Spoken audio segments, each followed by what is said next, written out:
Coming up on Cronkite News, Arizona's governor must face a judge this week to defend her stance on the death penalty. Plus, you may have noticed gas prices are on the rise here in the valley. So is that trend expected to go up or down? And later, the terrifying aftermath of several tornadoes across the country. Cronkite News starts now.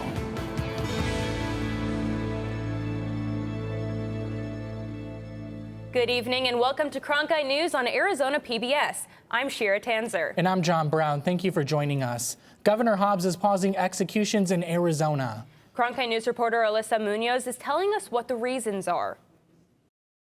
Governor Hobbs made this decision in order to find a more effective way for the death penalty process. Because of this decision, the execution of Aaron Gunches, who murdered Ted Price back in 2002, is now being delayed. Now, Price's family is suing the governor.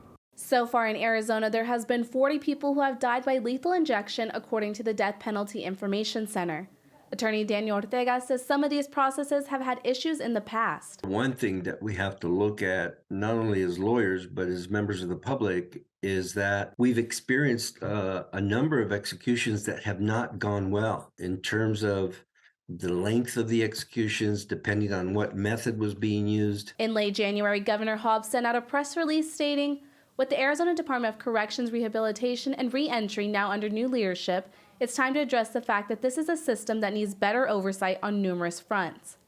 Arizona has a history of mismanaged executions that have resulted in serious questions and concerns about ADCRR's execution protocols and lack of transparency. She's just saying, look, I want to put something together that tells me that when we execute, that we do it in a manner that's not cruel and unusual. The governor has a review commissioner studying the death penalty process to learn how to make it more transparent. The governor and director are now required to appear in court on Thursday to justify their decision. In Phoenix, Alyssa Munoz, Cronkite News. Experts believe Hobbs and her team will bring up the recent mismanagement of the system, citing lack of staffing with the proper expertise. According to the American Red Cross, every 2 seconds someone in the U.S. needs blood. Now, Arizona Attorney General Chris Mays wants to make it easier for one population to donate blood. The Food and Drug Administration currently requires men who have sex with other men, or MSM, be abstinent for 3 months before donating blood and plasma. The new policy would drop the ban and allow LGBTQ+ people to donate blood or plasma as long as they have not recently engaged in sex with new or multiple partners. So this is a very welcome change. We're looking forward to seeing how far the policy modification goes, but we're hoping really that this is going to be a repeal completely of the deferment of MSM blood donors. In a statement, Mays said that it's long past time to abandon outdated practices and embrace a risk-based approach that allows all eligible donors to contribute to the blood supply. And again, it couldn't come at a more significant time when blood supplies locally around the country are in dire need of replenishment. So to defer a population that is behaving in a healthy way and responsibly just makes no sense, especially when it's not supported by the scientific data. One study found that lifting the waiting period could produce 300,000 pints of additional blood annually. If passed, this policy would be similar to laws in Canada and the United Kingdom. And Mays joins 22 other attorney generals in support of the new guidelines. Tobacco use remains the leading cause of preventable deaths in Arizona, according to a report by the American Lung Association. In response, many cities have raised the minimum sale age of tobacco products to 21. But as Yuri Hahn found out, many municipalities don't have penalties for selling to minors. The city of Tempe is the latest city trying to change that. When I was on the school board, I did notice that it was primarily like vaping, but it was still like the tobacco flavors.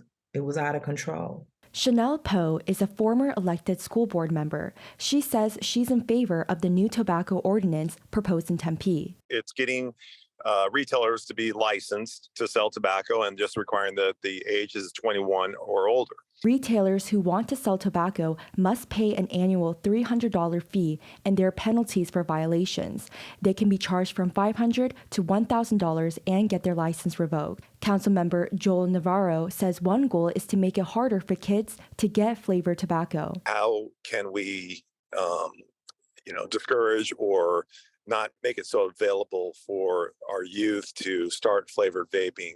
Post says the new ordinance is a step in the right direction, but says we need to do more to help with the mental health issues our youth are facing. How are we working with our children in terms of mindfulness and them being able to understand how to cope so that they don't feel as if they have to use this type of outlet? If you want to have a say in the new ordinance, the city has launched a survey. The deadline to fill it out is midnight tonight. In other news, former President Trump returned to New York City today to face the criminal charges against him. President Trump is expected to surrender tomorrow after he was indicted by a grand jury last week. The president arrived at Trump Tower by motorcade this afternoon. He had been held up at Mar-a-Lago in Florida. President Trump is reportedly facing dozens of charges in connection to an alleged hush money scheme involving Stormy Daniels. New York's Mayor Eric Adams urged people who may want to protest to remain calm. While there may be some rabble-rousers thinking about coming to our city tomorrow, our message is clear and simple. Control yourselves. New York City is our home, not a playground for your misplaced anger. President Trump is the first former president in history to face criminal charges. Deadly storms across the Midwest, South, and Mid-Atlantic took at least 32 lives this past weekend as tornadoes ripped through homes and communities. Take a look at this video from Wynne, Arkansas. This is a high school football field after severe weather made its way through the city. And here is drone footage taken over Rutherford County in Tennessee. About 30 homes took damages and some were completely destroyed. Parts of Delaware were also hit hard this weekend. This aerial footage from Sussex County shows buildings leveled from tornadoes. According to the Weather Service, there were close to 100 locations where tornadoes were spotted Friday and Saturday. The men's basketball national championship is tonight with San Diego State taking on UConn. And Valley fans can cheer on one of their own as Cronkite sports reporter Zach Woodard joins us now to tell us about a player for the Aztecs who grew up in Phoenix. San Diego State freshman forward Elijah Saunders is gearing up to play in the biggest game of his career. Little did he know as a player growing up in Phoenix that he'd get a chance to appear on the biggest stage in college basketball. Saunders, who was a standout player at Sunny Slope High School, made the decision to play his college basketball with the Aztecs over schools like the University of Miami and Notre Dame. And while Saunders has played in championship games before, he says that nothing can compare to the big dance. Definitely be up there, probably the biggest of my career so far. I feel like it's definitely something we can accomplish. I feel like, this has been the perfect run for us. So I definitely think we could be cutting down the nets on Monday. Tune in tonight to see if Saunders will be cutting down a piece of the net. Back to you at the desk. Thank you, Zach. You've probably noticed gas prices are going back up again. Up next, the reason behind the recent increases and how long you can expect to be paying a little bit more at the pump. And another company is announcing big layoffs to cut costs, and many of those workers are right here in Arizona. That's next.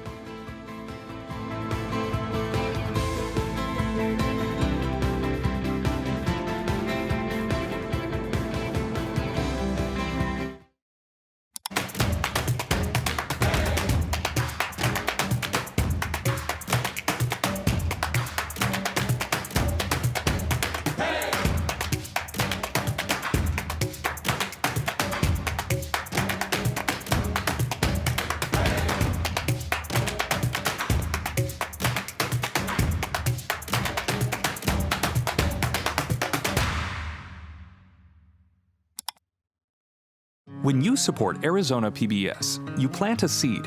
Seeds that provide educational outreach in our community. Seeds that put our digital resources to work. Seeds that foster the trusted news coverage you expect from PBS. And seeds that continue the amazing PBS programs you love. But our garden can't keep growing without your support. Visit our website to see all the ways you can help our garden grow. Plant a seed with Arizona PBS today. My heart is racing right now.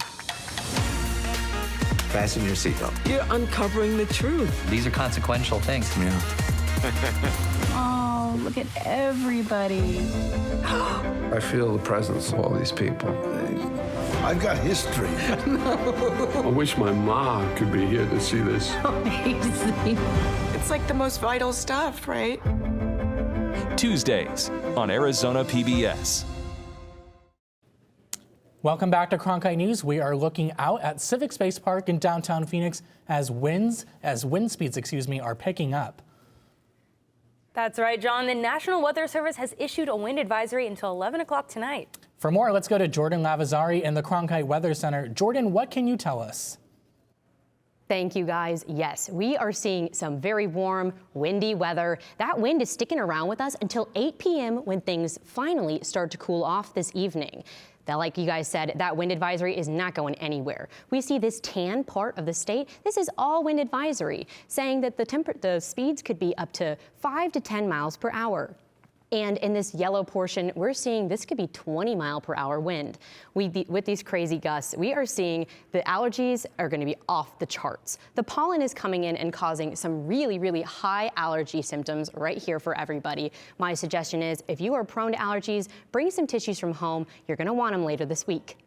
And our high temperatures in Arizona, we're looking to have some nice 60-degree weather over here in the southern part of the state, and along the west we can see these mid to high 60s. But as we go up north, we are seeing very, very cool temperatures. Flagstaff sitting at 30 degrees and Grand Canyon and Window Rock sitting at 31. This midline here is showing us that things are going to be okay in this kind of in-between part of the state. Though tomorrow is going to be pretty cool, that sun does not stop shining. We're going to have 70-degree temperatures on Wednesday and Thursday, 81. This is simply springboarding us into our very first 90-degree temperatures of the year. Saturday at 90, Sunday at 95 at highest. Next week is where you really got to look out for. Monday and Tuesday are looking to be really close to 100-degree temperatures. Make sure you're dressing accordingly and watch out for that wind. I'm Jordan Lavazari in the Cronkite Weather Center. All right, thanks, Jordan. California-based electric car maker Lucid Motors is announcing 1,300 layoffs across its company. And after only a couple years here in the Valley, almost 1,000 of those cuts will be coming from the manufacturing facility in Casa Grande. Lucid CEO Peter Rawlinson cited the company's need to cut costs as the reason for the layoffs. The Lucid facility has not been in Arizona long, and after breaking ground in 2019, the company has been producing the Lucid AirDream Edition models in Casa Grande since 2021. Lucid was given a $47 million tax cut from the state for building the plant. If you've been driving around recently, you've most likely noticed that gas prices are on the rise. Today, OPEC announced they'll be cutting back on oil production, which will impact future prices. As Cronkite News reporter Anna Stansfield explains, Arizonans are seeing higher than average gas prices now. Arizona has some of the highest prices at the pump. If you look just next door at prices in New Mexico, they're paying 90 cents less a gallon. Keep going east to Texas, and they're paying $1.15 less per gallon. Right now, the average price of gas per gallon in Arizona is about $4.30. That's 80 cents higher than the national average, which is $3.50. Experts say this is mostly because of oil refineries performing maintenance. And right now, Texas and New Mexico are where we're seeing oil refineries undergoing maintenance. So the counties that get their gas from Texas and New Mexico are seeing prices increase even more. Trainer says refineries typically choose to do maintenance in the spring to help prepare for the busy driving season in the summer. This is a kind of the lull before summer. They need to get that maintenance done. How's it going to impact people the least? That's right around now. For some, like Maria Reyes, these prices have made a big impact. Her husband is an electrician who often drives far for work, but now their family is left wondering if those jobs are worthwhile. Right now, for him to go out of town to work, it's almost like, is it worth it? Is he getting paid enough for these jobs? Currently, Maricopa County is seeing the highest prices across the state. Trainer says this is because it's the fastest growing county in the country. So you see so many more people filling up. You see the supply increasing. At the same time, you see these oil refineries going under maintenance, so demand is down, and that's really why we're seeing these prices increase. And just for some extra context on this, a year ago, we were paying an average of $4.65 at the pump. So even if it doesn't really feel like it, we're still doing a little better than we were a year ago. So Anna, you talked about these gas prices right now, but is there anything you can tell us about where these gas prices are going in the future? Yeah, so actually, as we mentioned earlier, OPEC just announced that it will be cutting back its production of oil. John Trainer with AAA says this means the price of oil will likely go up per barrel in the coming months as that global supply of oil is decreasing. Thanks for the insight, Anna. I'm Reese Andrews. Coming up after the break, I'll have your Cronkite Sports Report. The Final Four is coming to Arizona next year. Find out what's in store for college basketball's biggest weekend.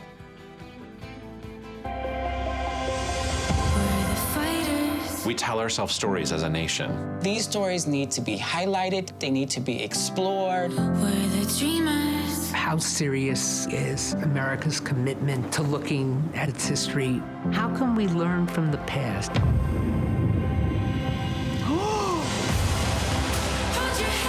Douglas said, "You're going to look me in the eye and see my humanity." It's illuminating. I'm seeing the expansiveness of my history. It's pretty great. There's so much richness to Black life and Black culture. I think the story of Muslims in America is the story of America. Tonight, they are free. I cannot imagine how excited he must have been. It's a wonderful feeling. This is why we do this. It makes me even more committed to struggling for a better world.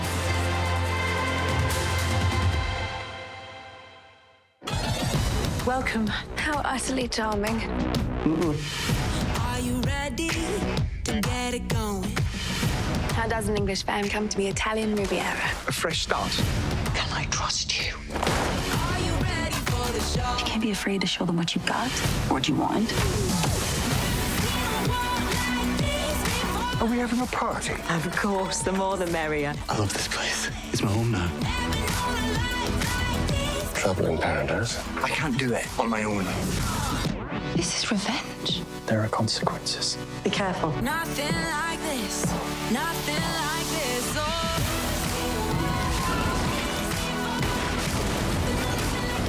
You look like you need rescuing. Tell me all. What is it that you want? I just want to let go. I choose how I live. There is the passion that I've been looking for.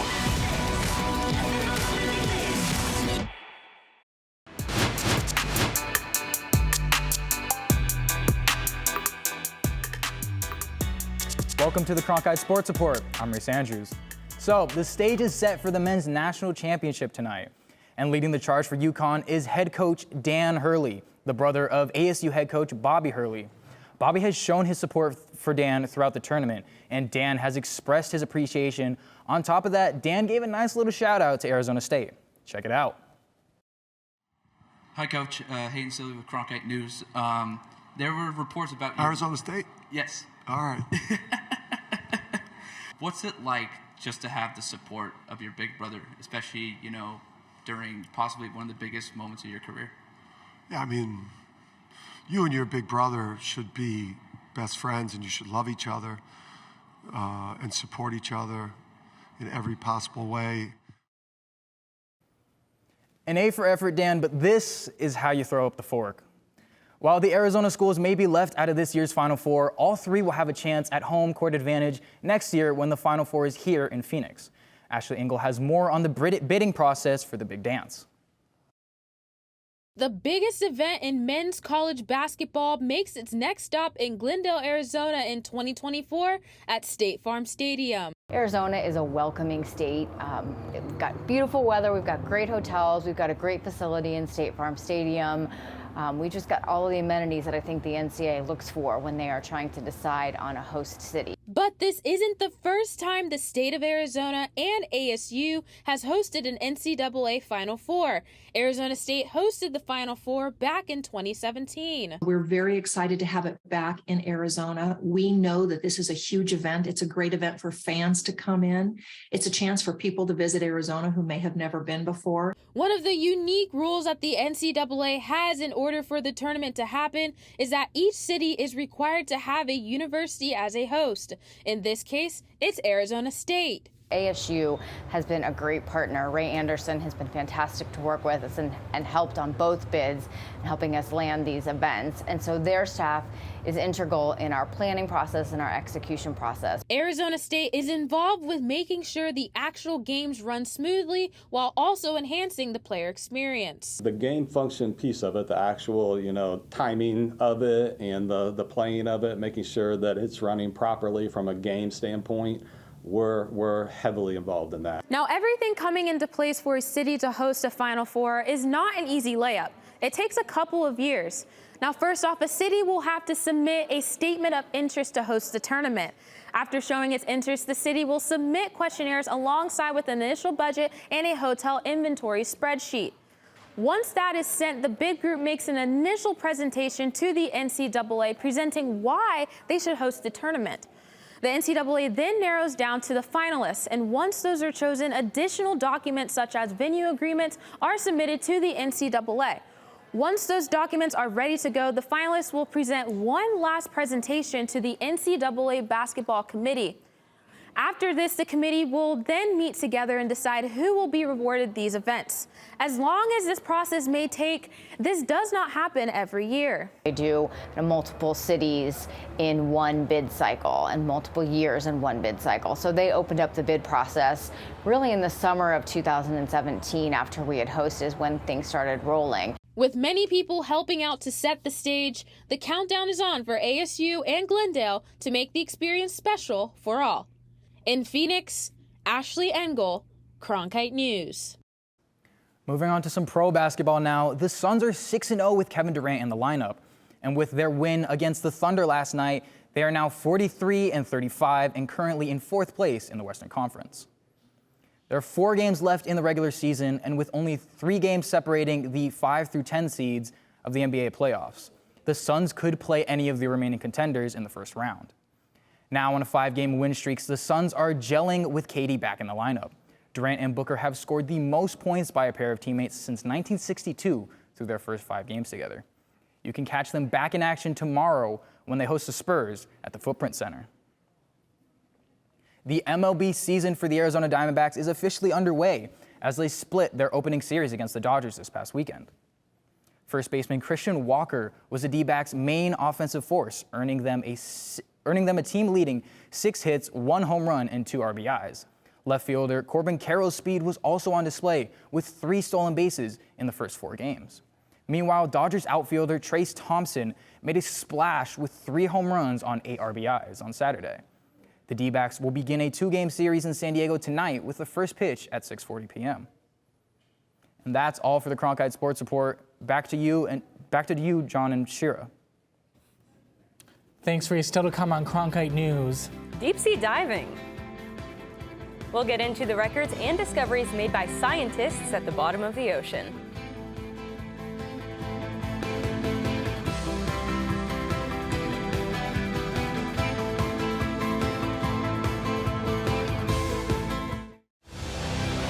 Now streaming on the PBS app, the definitive collection of documentaries from award-winning filmmaker Ken Burns. Hemingway, the man, is much more interesting than the myth. It is a story that Americans have to reckon with. He's got my job, I'm the town. Discover over 40 groundbreaking films that bring our history to life. Stream the Ken Burns collection now with Passport on the PBS app.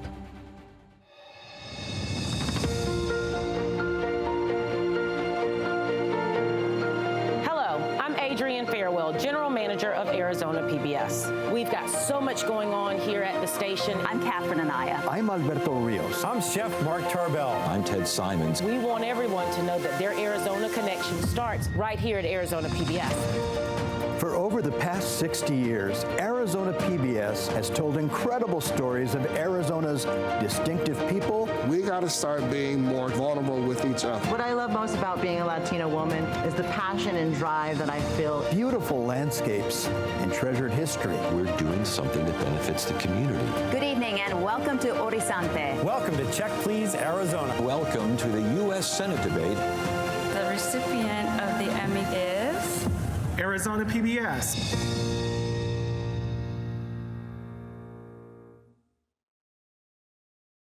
Walter Cronkite School of Journalism and Mass Communication's Phoenix Sports Bureau provides students with hands-on learning experiences and opportunities in sports journalism. From covering local high schools, colleges, and the pros, students get the opportunity to go live from our Facebook shows covering local, collegiate, and pro sports in the Valley. From digital reporting, broadcast, social media, and producing, there's opportunities for all. For more, go to cronkitenews.azpbs.org.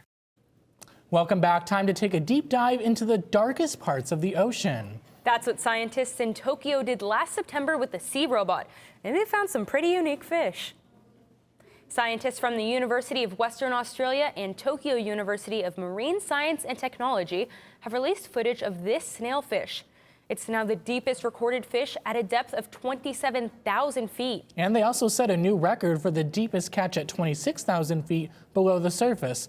These fish have tiny eyes, a translucent body, and no swim bladder. This trip to the seabed off of Japan's coast is part of a 10-year mission to study populations of fish that live in the deepest parts of the ocean.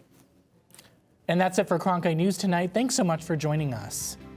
For top Arizona stories anytime, go to cronkitenews.azpbs.org.